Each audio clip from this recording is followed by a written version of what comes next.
Good day and welcome to Predators Proclivity, where we look at data from the season for the NHL Nashville Predators and make comments upon it. I'm your host, Preston Proctor. Yes, my favorite day of the week. I'll get to that in a minute. I was joking with Prudence over the weekend that I was going to start doing a podcast for the Atlanta Gladiators. Instead, every now and then check in on the Preds. Every now and then, just in case they steal some of our players. What did they do? They called up Zachary Leroux, and before he could even play a game, he's injured. He's injured and out for however long. Again, we'll get into that a little bit later too. I did want to mention, I went back and watched it again. I was watching the game the other night. Oh my gosh. I don't know what it's going to take for the Preds to win. I don't know. Like Stastny, I think he's done well. He was obviously one of the goals, the late goals. Dallas just rushed across the line, beat everybody down there, and by themselves in front of the goaltender. What's a guy supposed to do? Your goaltender's supposed to do. But looked good for a while, but two daggone many penalties. They have to stay out of the box. What is it? The announcers were kind of making a joke about it. How many times have you heard the coach say, "Move your feet"? I mean, come on. It just in the box too much, especially against a team like Dallas. And fortunately, the Preds played really well on the penalty kill. Only one power play goal. Did notice that on Forsberg's goal, this is one of those things, right? So the puck going around, and somebody took a shot, hit. Number 53, whoever 53 is for Dallas, I didn't recognize his name, not one of the major players, and so his stick broke, and he opted, it was the second period, he opted to run back to the bench. So the Preds were in the offensive zone, which means he was in the defensive zone, which meant it's a long change, right? So his bench is on the other end of the ice. He opts to skate back to the bench. Don't know whether he got a new stick or somebody jumped on the ice. Instead, play was over by then. The puck went around, came out to Forsberg, who was by himself in front of the goaltender and got off a good shot. Now, I saw Forsberg practicing that shot in training camp, and I knew Forsberg was a skilled player. At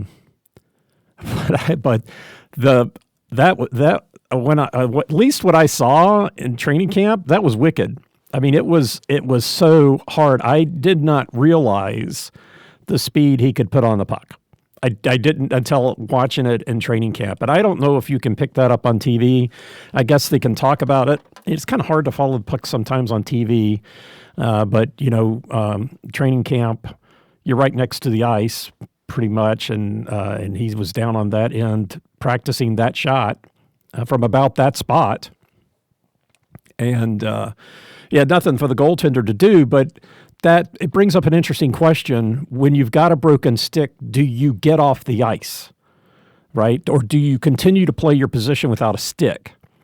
So if the guy had not left his position to get a stick, he would have at least been able to check Forsberg, or to, couldn't have grabbed a stick, but he could have interfered somewhat with Forsberg getting an easy goal, easy quote unquote, easy for you and me because watching it on TV, boy, that looked easy.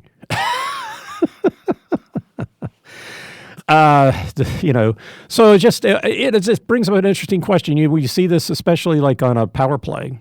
Or a penalty kill, power play, they'll go get a stick. It's you're maintaining, control of the puck. What's the big deal? But if somebody gets a broken stick in the penalty kill situation, A lot of time, if it's a defenseman, a lot of times a forward will hand his stick back to the defenseman. So the defenseman needs to have a stick. If the goaltender gets his stick knocked away, the defenseman will hand his stick to the goaltender, and the forward will give, the kind of pass the stick sort of thing. But this was even strength situation. His stick got broken, and so I guess there's some question, and the announcers didn't mention it at all that I heard. And I went back and I rewatched the goal. They were just so busy talking about what a great goal it was for Forsberg, and yeah, great goal for Forsberg. But in good control by the Preds, but they did get lucky with this broken stick. And I think that's it's an interesting discussion. And they've got that other guy up in the booth now. So there's three of them, Hal, and I guess all of them used to play. And they would have some perspective on that, right? Because they are, well, I guess Mason was a goaltender, so he would have not the perspective of having lost a stick. He's goaltender lost a stick, right? But as far as being a skater and losing a stick, again, it's another position here. How's the goaltender feel about stuff like this? And I thought that would have been an interesting conversation to have, but we didn't get it because we didn't get it.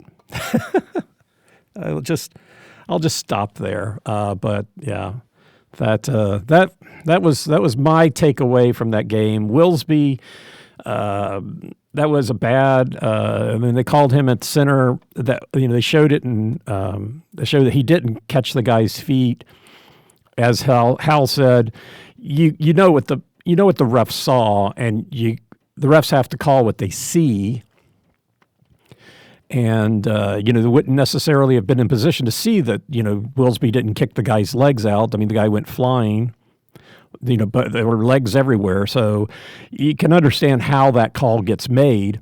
What I didn't appreciate, later on when there was some penalty that should have been called, that happened against, there were two, Willsby. They're like, well, Willsby's not going to get that call. Forsberg would, but Willsby's not. And I don't care for that. I don't appreciate the refs missing stuff intentionally. I know back in my days of watching a lot of Kings games, Dustin Brown, the captain, he was considered to be somebody that would go down easy, I guess. So if he fell down, the refs would ignore whatever happened because he fell down.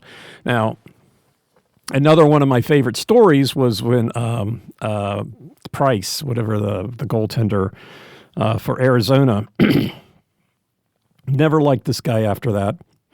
But Dustin Brown's in front of him. In front of the goaltender. The goaltender takes his stick, whacks Dustin Brown in the back of the knee.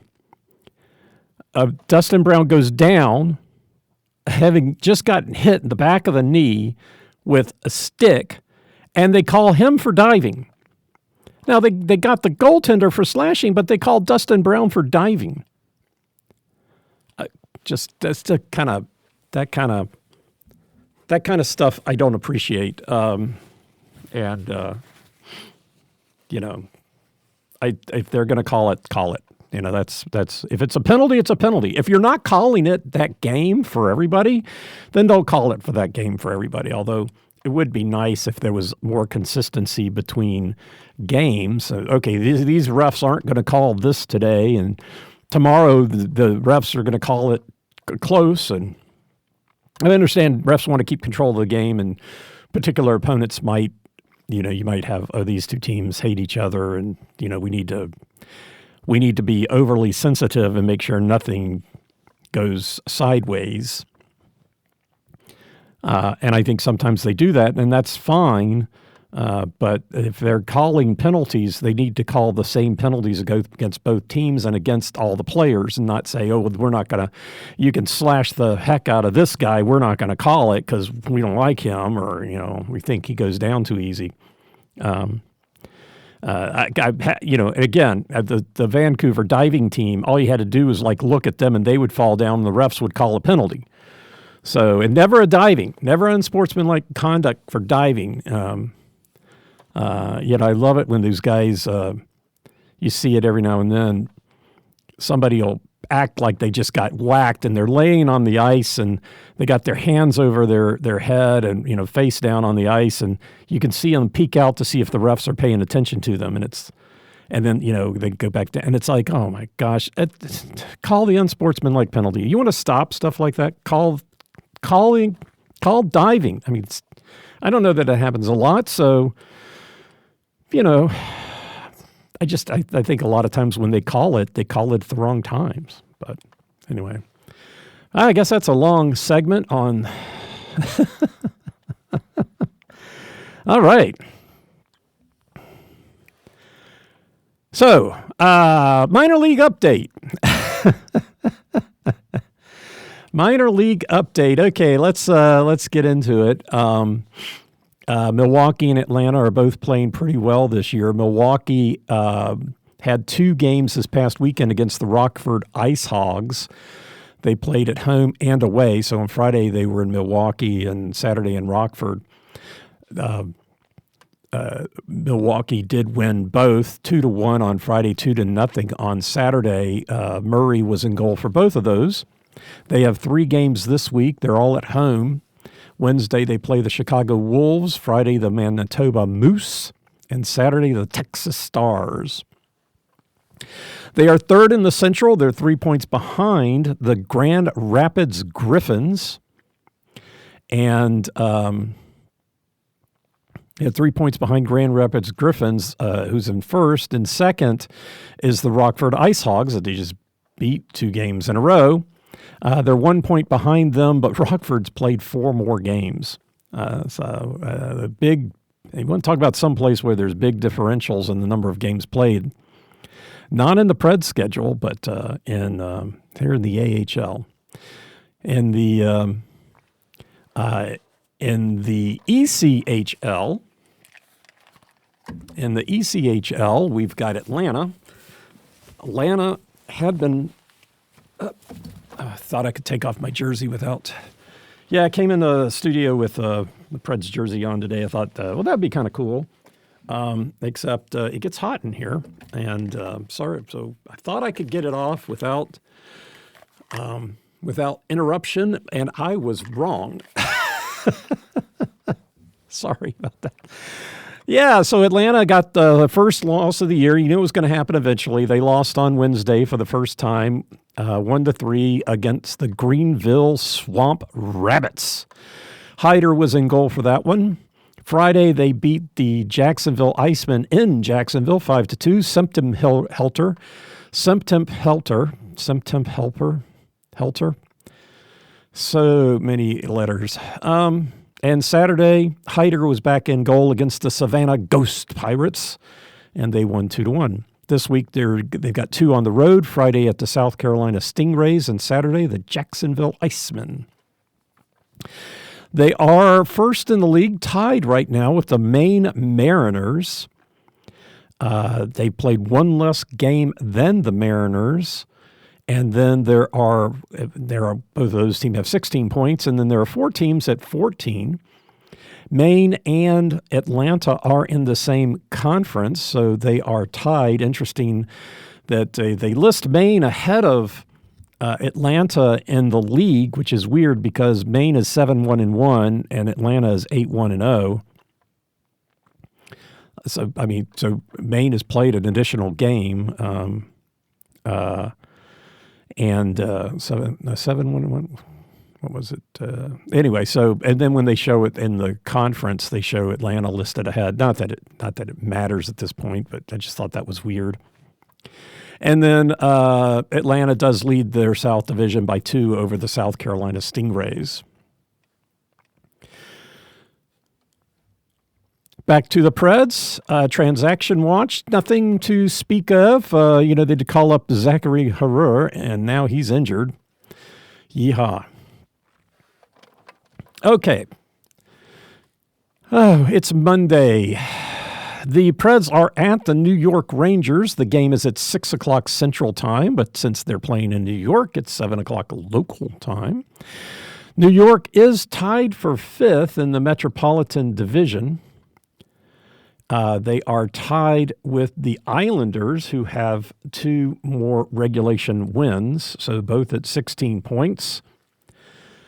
And Islanders breaking the tie. So they are tied for 5th, so 5th and 6th. Yeah, and I hate to mention this, but it's just the fact of the matter. New York is the only team left that hasn't won a game at home.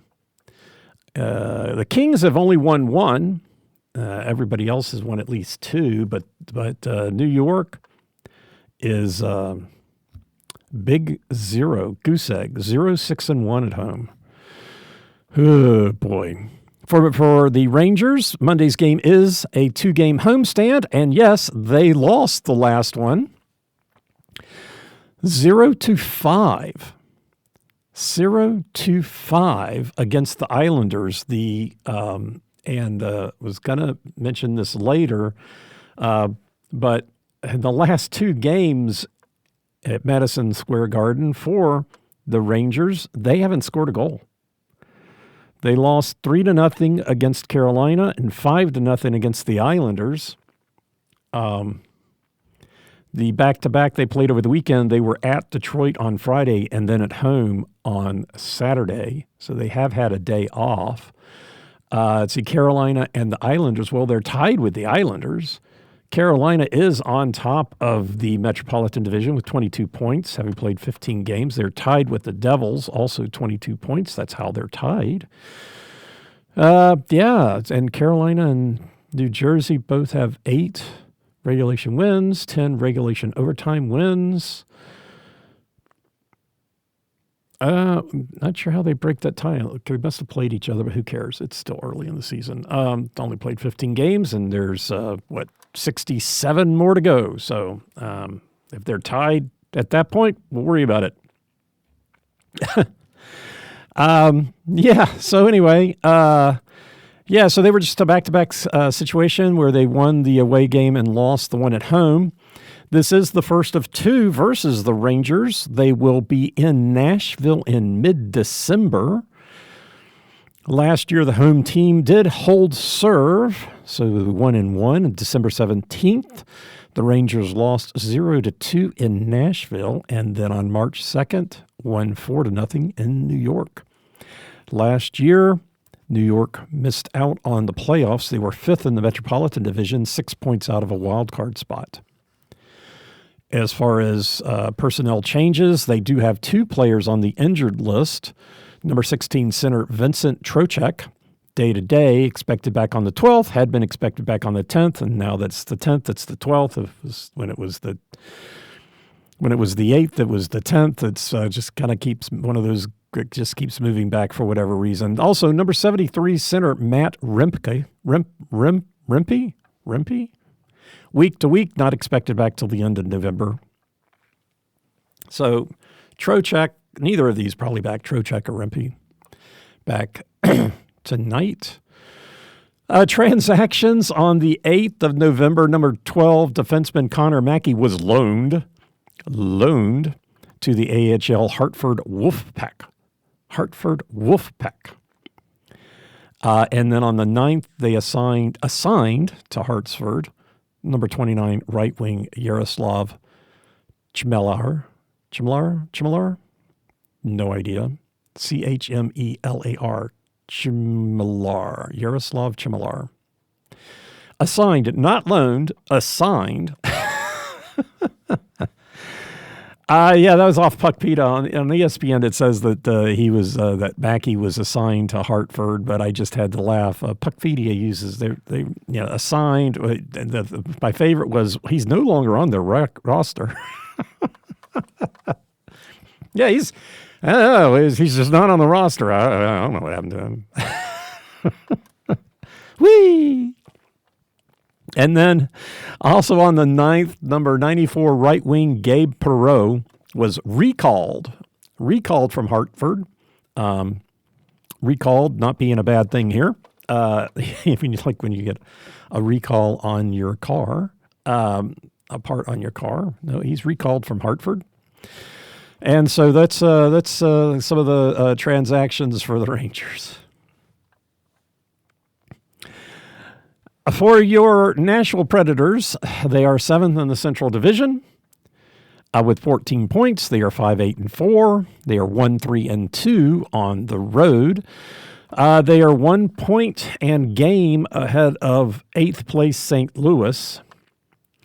And then they are 3 points behind the Wild, having played the same number of games.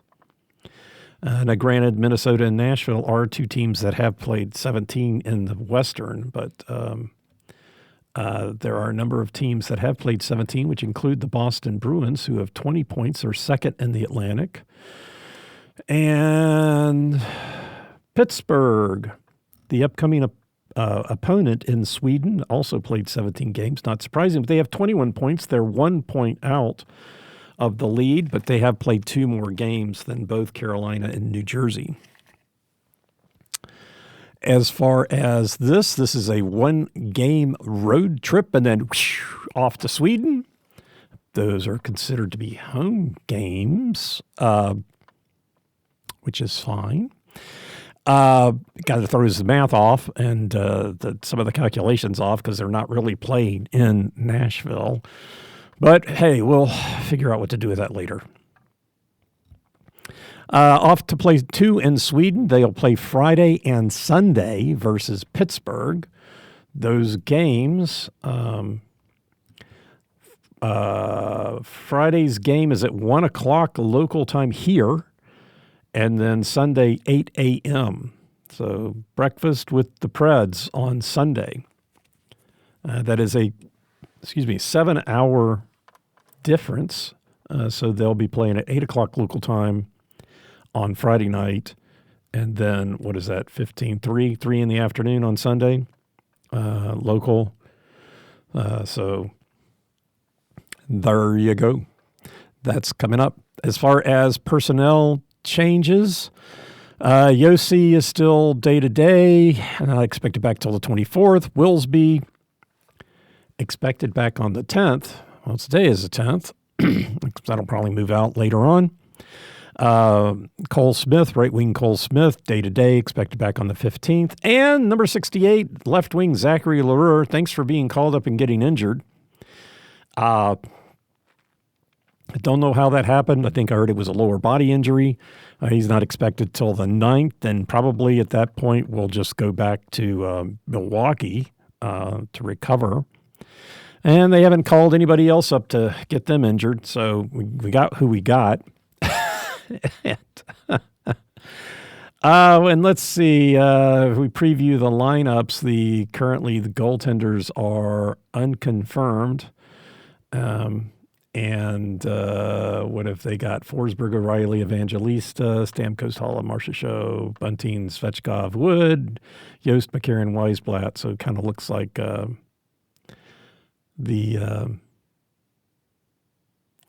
what we've been seeing. I think all of this looks the same. Skay and Perbix, Hagen, Blankenberg, Stastny and Barron. I think if the announcers were very complimentary of Blankenberg. I think he has played well. Skay has played well too. Start to notice what his game is, and I don't know if I just missed it before. I could have just missed it before. I was maybe looking for something else, or it's so hard to tell anybody playing well when they're playing that poorly overall. Yeah, so it looks like and then Stastny and Barron down, and the third line, and I think they got burned in the last game. But speaking of getting burned, let's sit here. We head to stats. Okie dokie. So the Nashville Predators are on the road, and I'm drawing a blank here. I really should know this. Okay, that's right. They had to go to Minnesota. They played single game road trips. I knew they had 4 across Canada, And then that was like, okay, they played 6. Who did they play 6? Yeah, the 1-game road trip to Philadelphia, 1-game road trip to Minnesota. And so that's how they wind up with their record 1-3-2. So 6 games on the road, 1-3-2. That's not a lot of data points to really think a lot about as far as how what all these stats and how meaningful they would be. The Preds continue to be a coin flip as far as if they get the first goal, winning or not. Now it's 4-2-2, so 8 times they've gotten it, 4 they've won. And that's overall. When they don't get it, stick a fork in it. 1-6-2. So they've only not gotten the first goal once and won the game. That's a disturbing statistic. It's only 9 data points, but it's 9 data points. Again, it's tough for these things to really start looking meaningful when the Preds are more likely to lose than not. Basically they're 5-12. 5-8-4. So, okay, 4 games they got points in, but they still lost. So they're 5-12. So it really, just kind of like last year, everything looks like they're going to lose. The only bright spot is if they do get the first goal, it's like they've got an even money chance. On the road, it's only happened twice, but they're 1-0-1. Their only win on the road so far has been by scoring a goal, the first goal. And when they didn't get it, they're 0-3-1. So that's that little on the again on the disturbing side. The thing I'm pulling for the most is to tie the first and tie the second. And the Preds actually, they didn't get the first goal the other night, but they did tie the first period. I was very happy about that. And then they wound up winning the second period and losing the game. So boy, you'd like to think if you whatever. Anyway. So they tied the first, they won the second, and lost the third. Unfortunately, their propensity this season is to tie the first. They're 3-4-10. 3-4-10. So 10 out of 17 times they've tied the first period. So that's and that hasn't always been easy. Like the other night, it wasn't easy. To tie, and it looks like most of the ties it's one goal ties. So it's not like we're tying the period with both teams scoring 2, which has happened in the second period. Was that against Toronto? Both teams scored 2. Both teams scored 2 in the second against Los Angeles, and it was still a tie. But that hasn't happened in the first period. If the other team gets 2.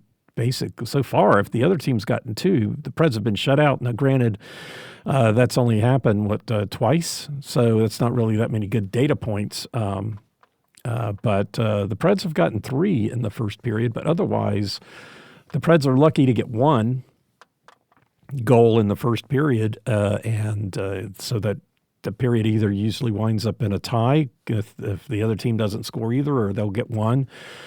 So, yeah, most of the first period so far, tie, and I'll take a tie over a loss.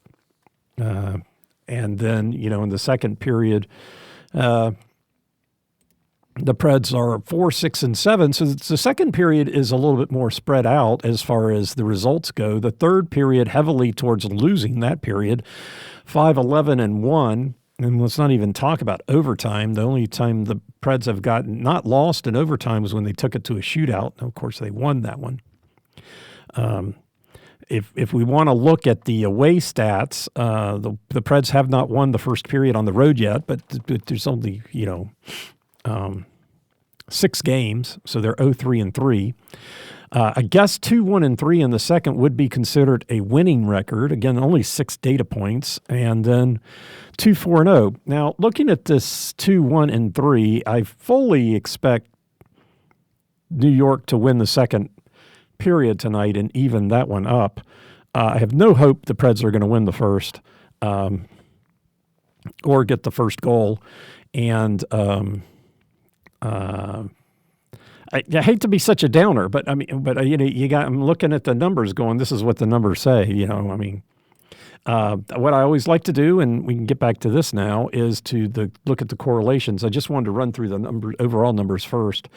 So when the Preds do win the first period, they're 1-2. So even winning the first period doesn't necessarily lead to a win. When they lose the first period, they've lost the game in all of those situations. And then 4-6 now, and tying the first periods is, it's still kind of a coin flip, but not really. The second period, no, that's at home.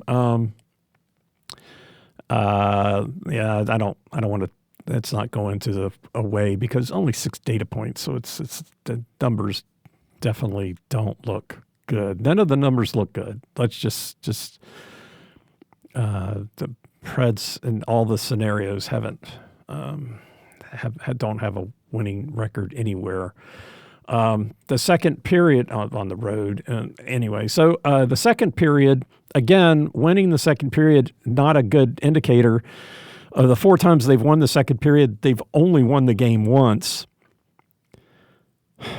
Every time they lose the second period, the 6 times they've lost the game, and then a coin flip on tying it.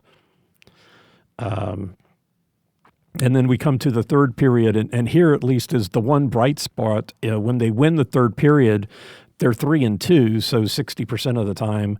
When they lose the third period, they actually have a win. So of the 11 times they've lost the third period, they've won one of those games. And when they tie the third period, they're 1-0. I don't suppose I can really pull for them to tie all 3 periods, because that's not good. That's just going to go to overtime, and they suck in overtime. I think the upcoming break is going to be good for everybody. It's going to be good for me. I can kind of reset and maybe have a little better perspective. I really want to take some time and take a look at what Philadelphia is doing in the second period and see if I can see anything that makes sense to me. I'm doubtful at this point. I was starting to do a little bit of research the other day, and I guess the feedback is that the Philadelphia did give up 4 goals to Montreal in the second period of one game, but Montreal is one of the best teams in the league, and so that is not necessarily the thing, but Philadelphia may have had players that were out. You might have certain players that perform well in the second period. I don't know. I thought it might be worth taking a little bit of time and doing some analysis and seeing if I can figure something out, because that would be very helpful. Yeah, I'm I'll send that right over to the coaching staff, and have them get on it right away.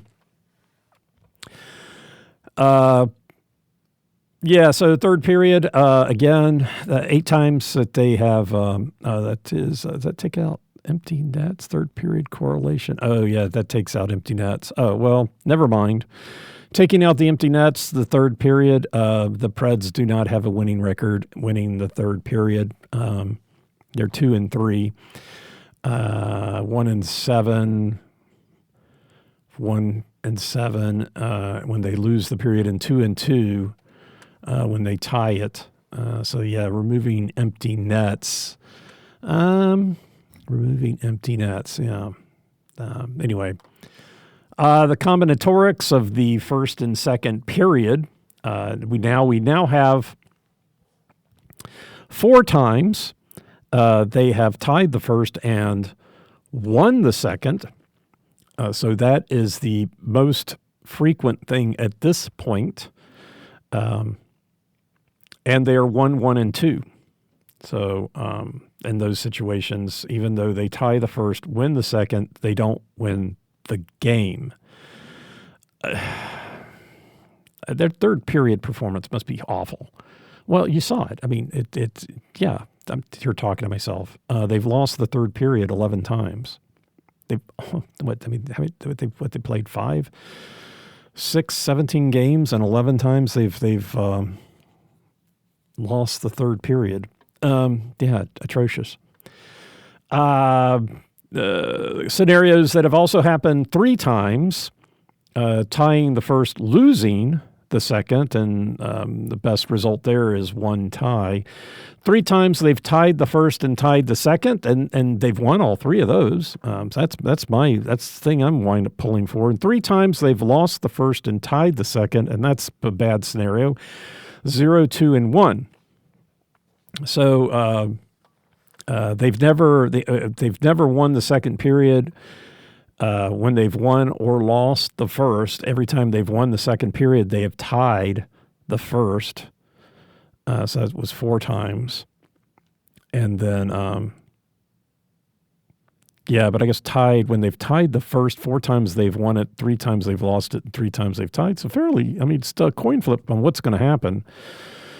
But tying the first, tying the second is the only scenario right now that looks like a win. Twice they've won the first and lost the second. They've lost all of those games. Winning the first, tying the second, they did win that time. So their best, the best result out of all of this is to tie the second. They're 4, 2, and 1 when that happens. So that's the correlations in combinatorics. The winning goal predominantly being scored in the third period, 41% of the time overall. Preds win, Preds lose. Home, away. Not enough data points. 3 times or twice they've the winning goal scored in the third period, twice in overtime. So 33% for both of those. Looking at the home team versus road team, that's fairly evenly split. Easy for you to say. 9 times the home team has won, 8 times the road team has won. If a little bit of fairness there. Nice symmetry here on the road win. 0, 2, 4, 2, 0. So winning goal scored in the first 0 times, twice in the second, 4 times in the third, twice in overtime. The home team predominantly getting the winning goal in the third, 33%, but 22% of the time it's been in overtime or in first period. So that leaves 11% for the second and a shootout.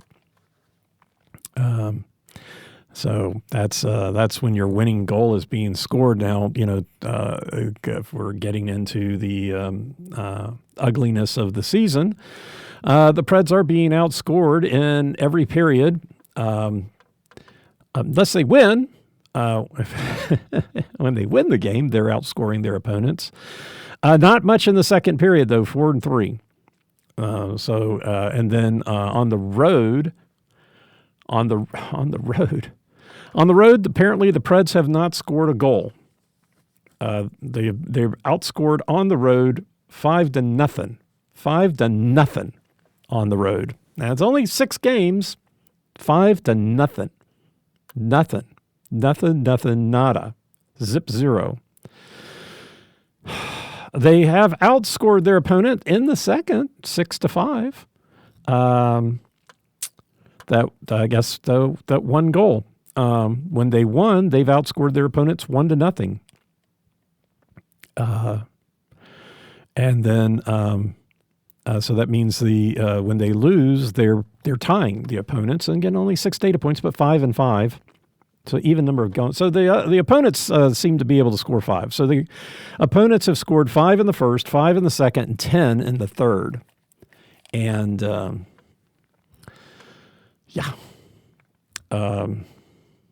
The Preds have scored 8 goals on the road, so it's 8-10. So they're being outscored by 2. But 6 data points. But the Preds are winning the second period by tying it. Winning by tying. That is the. I have a T-shirt made up with that. So that's the goal scoring. So the other thing that I look at is the scenarios when The Preds enter the second period or the third period winning, tied, or losing the game. And right now, the second period, when the Preds enter the second period tied, they're tying the opponents. They're both scoring 11 goals in those situations. In the third period, when they come in tied, the Preds are outscoring the opponents 3-2. No empty net goals in that scenario.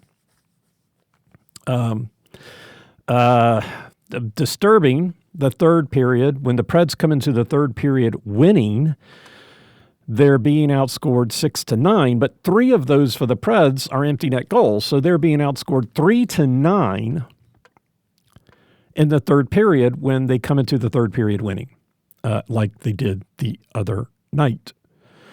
When the Preds are losing, they're being outscored in the third period 8-13, but those are 5 empty net goals, so 8-8. So they come into the third period losing. They've got a pretty good chance of tying that period, and giving up the empty net goal, but at least tying at regular or non with a goaltender. Now this doesn't take into consideration power plays, penalty kills, and all that stuff, which the Preds are not very good at in the third period. Anyway, so home and away.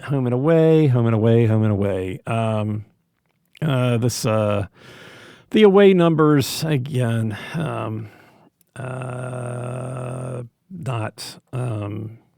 not interesting. I need to change this so I know how many times they've come into the second period winning or the third period winning, because what I've got is that when the Preds have come into the second period winning on the road, it's 0-0, but that could be because it hasn't. There has to have been at least once, right? Because the opposition has scored 5 goals and there's 6 games. So the Preds haven't scored any. No, that was the first period. Yeah, it was the first period. So they had to. No, they would have come into the period tied. Yeah, so the Preds have not scored in the first period. So how could they come into the second period winning? So 0-0, but that's 0 because it hasn't happened. Where the Preds come into the second period winning on the road. Yeah, so some of these numbers, I definitely need to change the spreadsheet to put those numbers in. That would definitely help. I need to remember to do that. I need to assign somebody on my production staff. I tell you what, we'll give a quantum energy square to somebody on the production staff and have them doing it. Go to quantumsquares.com, use the promo code PredsPro, and you'll get 25% off. A little protein bar, nice square, easy to carry. It doesn't melt. That was another important thing. I've had carry some energy bars in my golf bag, and then when you open them up, it doesn't even have to be hot outside, and it's all melted and stuff, and that just becomes a mess. And you don't want is getting a bunch of stuff on your hands when you're trying to play golf. Gripping the club, very important. Because if you let go of that club, it can go quite a ways. So they're easy to carry. They're good for you. They're delicious, have a little bit of caffeine, natural protein, and natural organic. I'm making it up on the fly here. It's not working out very well, is it? No, should have had my notes. But yeah, Quantum Energy Squares. The new flavor is cookies and cream. And is that right? It's one thing to make stuff up, ad-libbing. The other thing is just to completely get it wrong. Cookie dough, not cookies and cream. Oh, Jiminy Cricket. Yep, new flavor drop. I guess it's been out for a while. We've already burned through ours. Caffeine protein equals energy squared. Salted peanut butter crunch. Yeah, I thought Prudence likes what is it? Salted caramels and stuff like that. I thought she would like the peanut. Is that the one? Oh no, it's the caramel almond sea salt. I thought she would really like, and she preferred the salted peanut butter crunch. I have to say I have not had the cafe mocha almond chip yet, but the cookie dough is actually really good.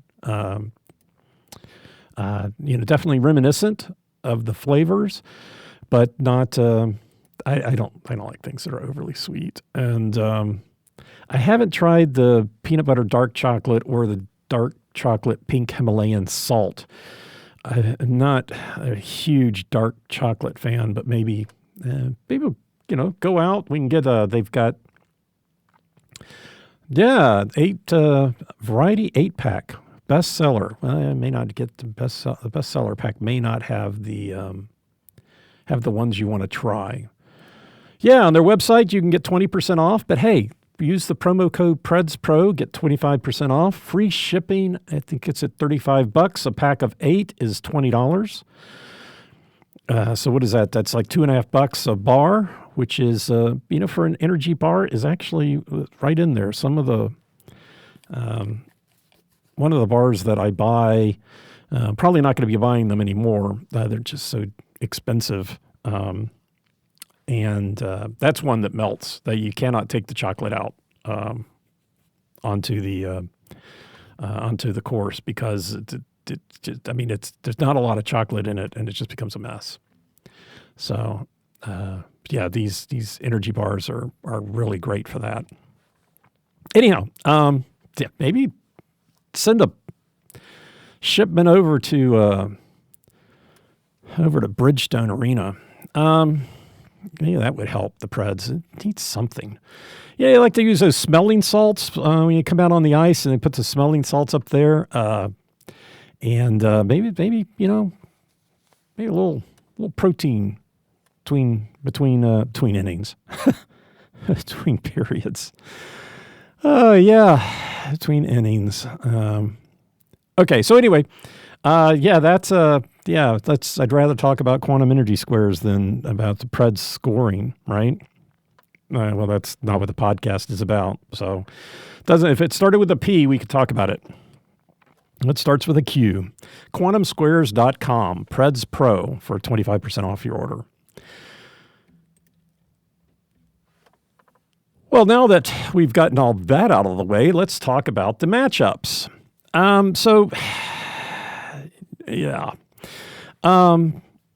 New York is one of these teams that, I just have to say that I'm just really kind of surprised that they are even tied for 6th. I mean, they're 16 points, which, let's see, if we take a look at the current wild card standings, I don't think that gets them far, but they're 16 points is 2 points out of a playoff spot.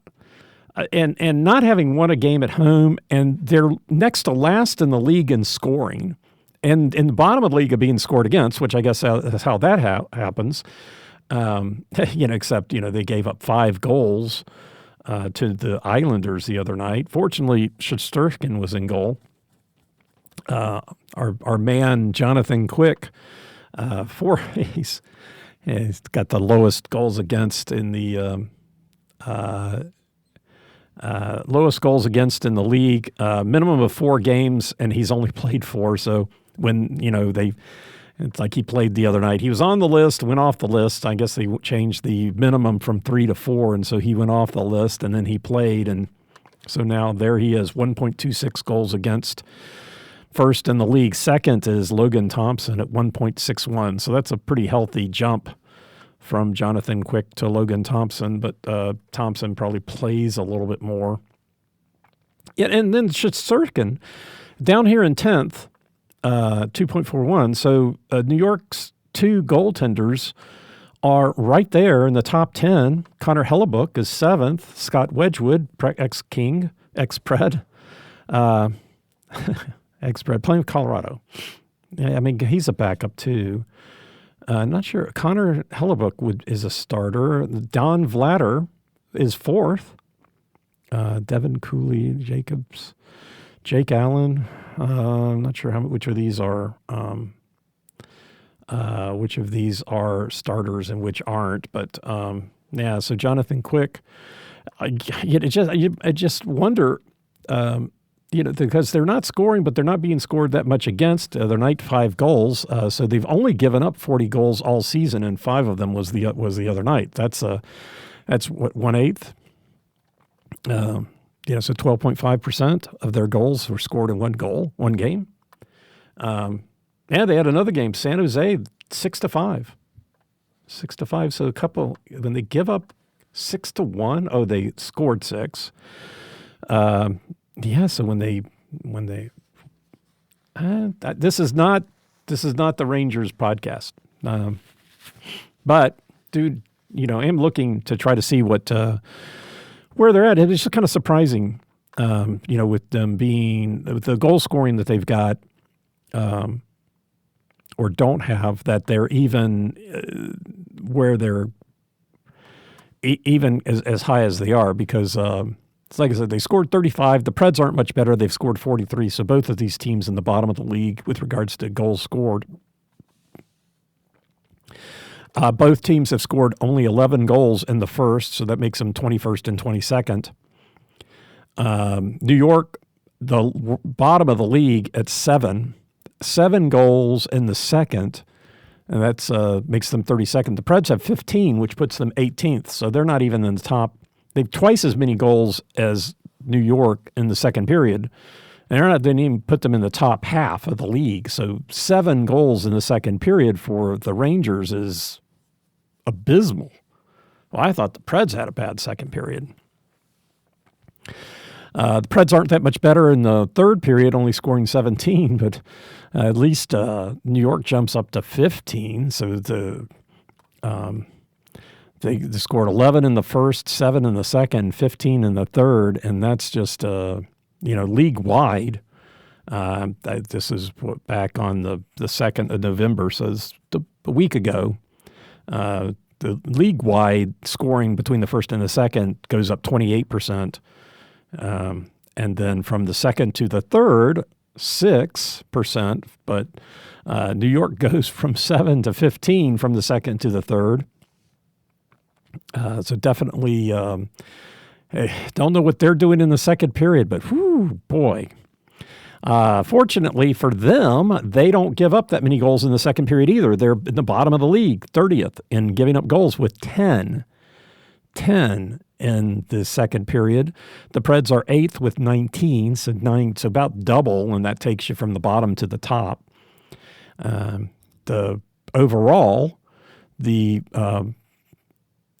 Rangers have only given up 40 goals, so they've given up 5 more goals than they have scored, and that was all in the last game.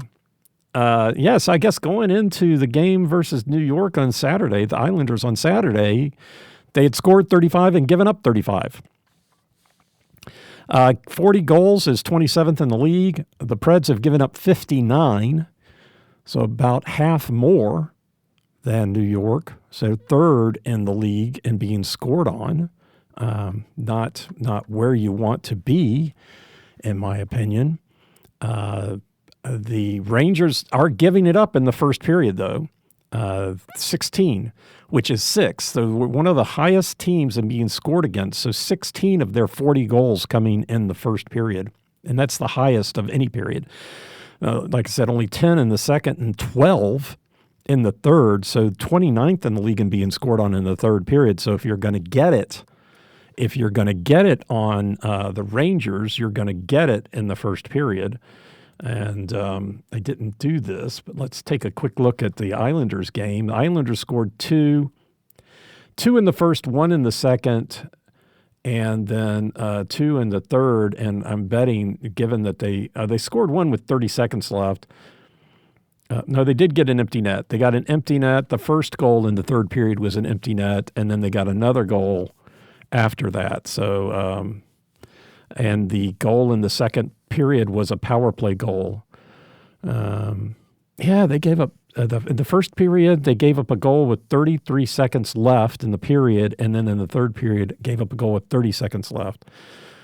So it looks like if you're going to score on the Rangers, you're going to do it in the first period and do it in the last 30 seconds for sure. So, yeah, that is that. The Preds, one of the highest scored on, but not in the first period.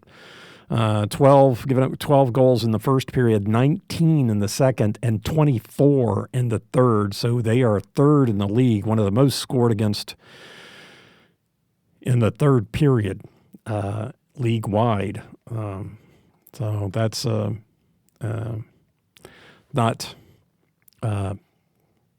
not where you want to be. But, yeah, I guess against the Rangers, the Preds better get it in the first period. Where are the Preds in the first period? Both teams have given up 11 goals.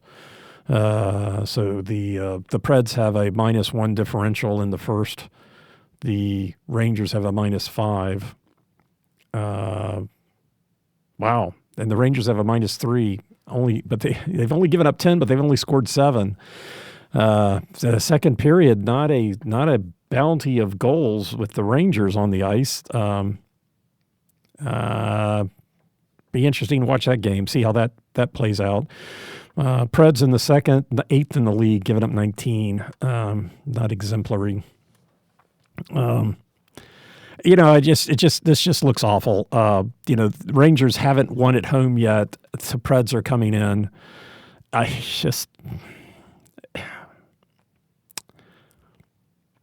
Let's move to special teams. But a penalty kill. We'll start with the penalty kill. Both teams are in the top of the league. The Rangers are 9th. The Preds have come back to 11th. They were higher than that, and then they were not, giving up a bunch of power play goals the other night. So the Preds have gotten 1 shorthanded goal, and the Rangers have gotten 2. So that's not been a lot of shorthanded goals scored by teams, and not that many scored, had teams having them scored against them.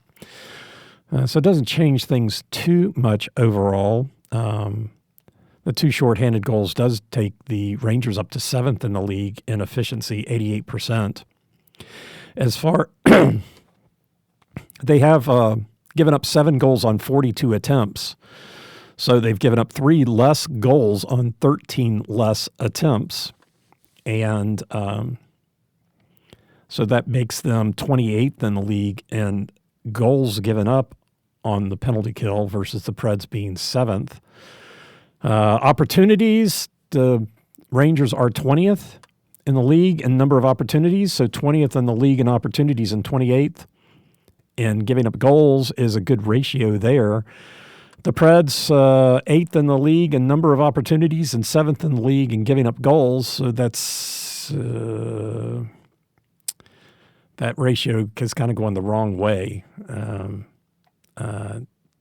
because they're higher in the league in number of goals scored than they are in the number of opportunities being on the penalty kill. But too many penalties. As far as being on the power play, I want to take a quick look at something. I didn't think to do this before. I think I can get to this penalty kill, number of opportunities, times shorthanded. Tops in the league is Boston. Whereas Nashville is 7th. Yeah, top in the league is Boston with 64, and then Chicago, Calgary at 61, then Winnipeg, Los Angeles, and Vancouver. Boston, I think, is Boston has got 20 points. They've played 17 games, so they've played 1 more game than Ottawa, 2 more than Montreal. But I think the rest of these, Chicago, Calgary, Winnipeg, L.A., wow. Chicago, Calgary, Winnipeg, L.A., Vancouver, Nashville, all Western Conference teams. Boston, Eastern, and then in 8th is Florida. the Nashville. So Nashville and Chicago. Yeah, wow. I'm sure I don't get this wrong. Oh, Winnipeg is in the Central. So Chicago's currently third in the division. Winnipeg is fourth. In the Pacific Division, LA, Vancouver, Calgary, and LA's fourth, tied for second with 18 points. So it's not.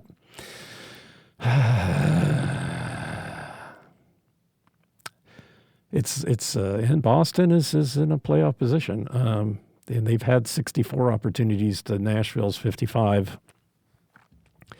So it's not necessarily. Boston has given up 2 more goals on 9 more opportunities. Their effectiveness 81.3%. Let's see, the Kings have gotten 3 shorthanded goals. The Devils have gotten 4. So that's kind of the most there. So the Rangers have 2. Yeah, the Rangers are 2. So that puts them 6th in the league. So, yeah, it's not, look at any of these stats, and any one stat in and of itself does not necessarily mean that that's the reason why you're playing so poorly, because they on penalty kill so much doesn't mean that they couldn't have a better schedule, a better record. Power play, both teams are in the bottom. New York's actually worse than Nashville with 12.2% efficiency, 5 goals on 41 opportunities. The Preds have 8 on 53, so they have 3 more on 12 more opportunities. The New York has given up 1 shorthanded goal, so that keeps them 31st in the league. The Preds' net position in the league is 22nd, 15.1%. The Rangers have scored the 31st most goals on the 29th most opportunities. So another one of these teams where they're not on the power play that much, and they're not on the penalty kill that much. But even 42 times they've been on the penalty kill, 41 times the power play. So the 29th opportunities, 31st goals against is not the ratio that you want. Better than the Preds, 11th most opportunities in the league, but 25th with regards to scoring goals. Again, not really optimal. The special teams, I did not want to talk about this the other day. I still don't want to talk about it. We don't have that many data points. But on 6 opportunities, the Preds being on the penalty kill 6 times in the third period, they've given up 3 goals. So the opponents have a 50% success rate on the road on the power play, which is atrocious. On the road, the opponents are 6 for 19, and the Preds are 1 for 20. The Preds have had the opportunities. It looks like 13 opportunities in the second, which is more than the home team has had. And I guess the first and third would be 15. But 9, 4, and 2 for the opponents at home. Number of opportunities in the first, second, and third. The Preds have 5, 13, and 2. So 13 opportunities in the second period, they've got 1 goal. And that is true both home and away. Now at home, the Preds have had more opportunities in the first and third but they played a lot more games too. Maybe not a lot more, but they played more games. But yeah, the second period is not kind. 13 opportunities is still a lot of opportunity. And they've got 1 goal on the road. And like I said, the opponents have scored 6 goals on 19 opportunities. So they've had 1 less opportunity on the road and scored 5 more goals. So that's definitely not what you're looking at. Oh, geez, the Preds are 8% on the road. But they've had 2 road games recently, so you can't really say it was all beginning of the season stuff. Looking back, what was it against Minnesota? Minnesota, Philadelphia. Let's see, Minnesota. The Preds had 2 opportunities. Minnesota had 3. Philadelphia, the Preds had 2. Philadelphia had 1. Yeah, so that's recently not a lot of opportunities. And what happened there, Minnesota, the Preds got a just after goal on one of theirs. Minnesota got 2 power play goals, and the Preds got a goal with the empty net.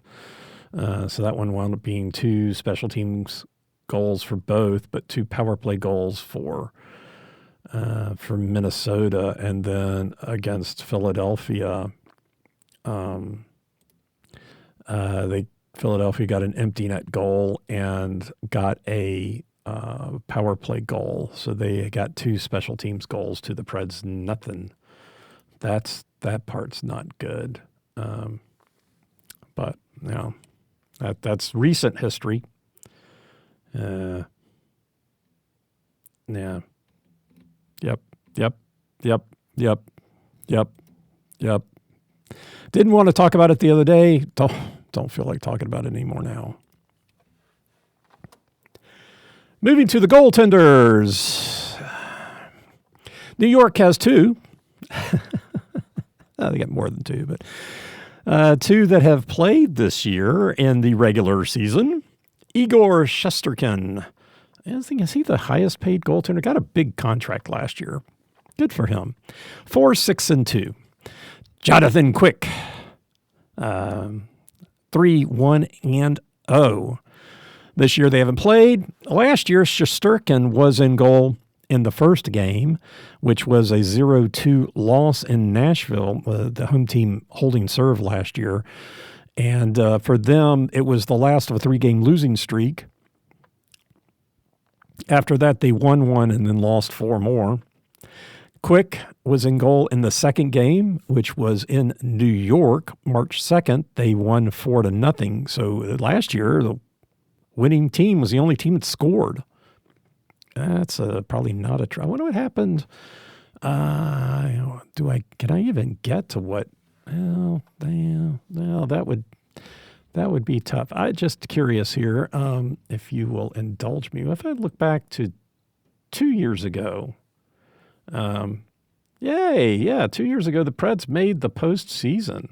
Oh, that's exciting. New York Rangers. Somebody scored that didn't win the game. 4-1.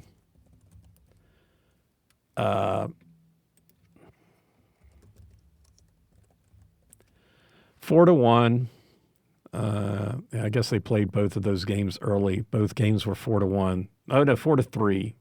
Lankinen was in goal. So anyway, last year the only team that scored was the team that won. That's kind of convenient. And then the second game was the first of a 2-game winning streak for New York. The Rangers did have a back-to-back over the weekend. They played Friday, Saturday. So Quick was in goal on Friday for the win. So we will see Shesterkin versus Shesterkin should be in goal tonight. Probably still hasn't been announced yet, but was it 9:30? The web server is down. Well, that makes it harder, huh? Hey, and it's back up. What do you know? Just down for a second. Down for the count. And nobody currently unknown is still claiming here. But pretty sure it's going to be Shesterkin. For Nashville, I got it wrong. They actually played a Noonan the other night, which was good for him. What are you going to do? It's not his fault that they gave up 5 goals. But last year against the Rangers, Saros was in goal the first game, the December 17th win in Nashville, 2-0. The Preds did lose the games on either side of that win. For the second goal, Noonan was in goal in the 0-4 loss in New York. It was the back end of a back-to-back with the Islanders, and the Preds did lose both of those games in the back-to-back, but then they went and won the next 4. Anunin did play on Saturday, so we should see Saros in goal tonight. We should. I mean, it surprised me the other day. For people to watch, that's not a team that scores a lot. So what are you going to do? They got 2 guys who have a lot of assists, and they're the point leaders. Adam Fox has 8 assists, so 11 points. Panarin, left wing Panarin, second with 7 assists and second with 10 points. I think we'll take a look at number 14, right wing Taylor Radish. He's first on the team with 5 goals. Now, just as comparison, the Preds have 2 players with more than 5. But Radish is first with 5. But he's got a 23.8% shooting percentage. So he's 21 shots and 5 goals. Now, comparing that again, Forsberg has 52 shots on 7 goals. So shooting percentage pretty low. So Radish, pretty good shot, looks like, but doesn't take it very much. Number 92, Mika Zibanejad. He's second on the team with 4 goals. Third in time on ice. So I guess we'll get to learn how to pronounce his name. He's going to be on the ice at a third of the game, 21-13. Third on the team. And I did not. So I don't have his position, but he's got to be a forward. Otherwise, I wouldn't have worried that much about it. And I want roster, not Zibanejad. Center. He's a center. Okay, so there's a number of ways I could have found that, but I'm not gonna rag on my production staff for that. But yeah, he's the forward that'll be on the ice the most, 21-13. Also, to compare that to the Preds, Ryan O'Reilly is on the ice the most, 19-36. 21 minutes is a lot for a forward in general. He is first on the team in shooting, 52, but only 4 goals. So he's got the same number of shots as Forsberg, but 3 less goals. So, yeah, I think number 14 would be the person to pay the most attention to. The other, I guess, noteworthy, Juuso Parssinen, number 71, center, ex-Pred. 20% shooting percentage, 2 goals on 10 shots. I didn't really want to bring it up and probably wouldn't have if we didn't know him. So number 71 with the Rangers. So pretty easy. Radish, number 14, Radish. For the Preds, Forsberg is first in goals, second in assists, first in points, first in shots. 7, 6, 13, and 52. Ryan O'Reilly is second in goals, assists, points. He is first on the team in shooting percentage. It's starting to come down because he's taking shots and hasn't scored. He's still 20.7%. 6 goals on 29 shots. Most ice time is Yossi, but Brady Skay, and he's out, so Brady Skay getting the most. And then we've got Luke Evangelista, number 77, with the assist lead at 7, and he got another goal the other night, starting to take some more shots. The announcers thought he needed to. And the surprise, I don't know, surprise, but second on the team in shooting percentage at 20%, hasn't taken a shot in the last couple games. 4 goals on 20 shots is number 58 left wing Michael Bunting, and he's third on the team in goals, assists, and points. So number 58 left wing Michael Bunting, you go. The Preds do have 4 players with 6 assists. And I've already mentioned O'Reilly and Forsberg, but Haula and Stastny also have 6 assists. Haula has 9 points, so that he is tied for third on the team in points. As far as momentum goes, the Rangers are 7-7-2 at home, an abysmal 0-6-1. Only 1 point in 7 games at home. Boy, that's got to be a fun crowd. They just split a back-to-back, winning the road game and losing at home. And they haven't scored in their last 2 games at home. All of that sounds really bad for the Preds. It's like you bring all this stuff up, it's like it's just a curse. It's like it just feels like a curse. The Preds are 5-8-4. They are 1-3-2 on the road. They have a 4-game losing streak. They are 0-2-2 during that losing streak. So it should be a competitive game. It shouldn't be a high-scoring game. But I anticipate the Preds being in the penalty box a lot.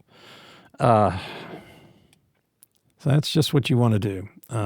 Just what you want to do is give the other guys an opportunity. Yeah, the 31st on the power play, Rangers, but don't need to poke the bear. They gave up 1 shorthanded goal, so net percentage 9.8. Maybe the Preds will score another shorthanded goal. There we go. That's Stamkos. That's my prediction. I didn't have a prediction the other night. Just felt too bad about it. But how about Stamkos getting a shorthanded goal tonight? That would be great. So momentum for both teams is not great.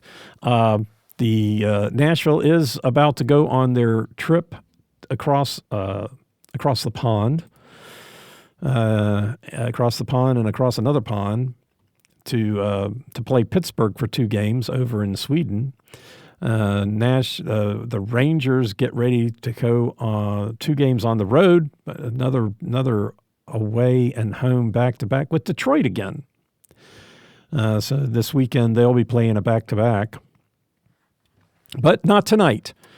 All right. So anyway, the Preds are in New York. They are in New York to play the Rangers tonight. The game is at 6 o'clock Central Time. Should be a competitive game. Should be a good game. Go Preds. Thanks for listening. I'm Preston Proctor, and you've been listening to Predators Proclivity.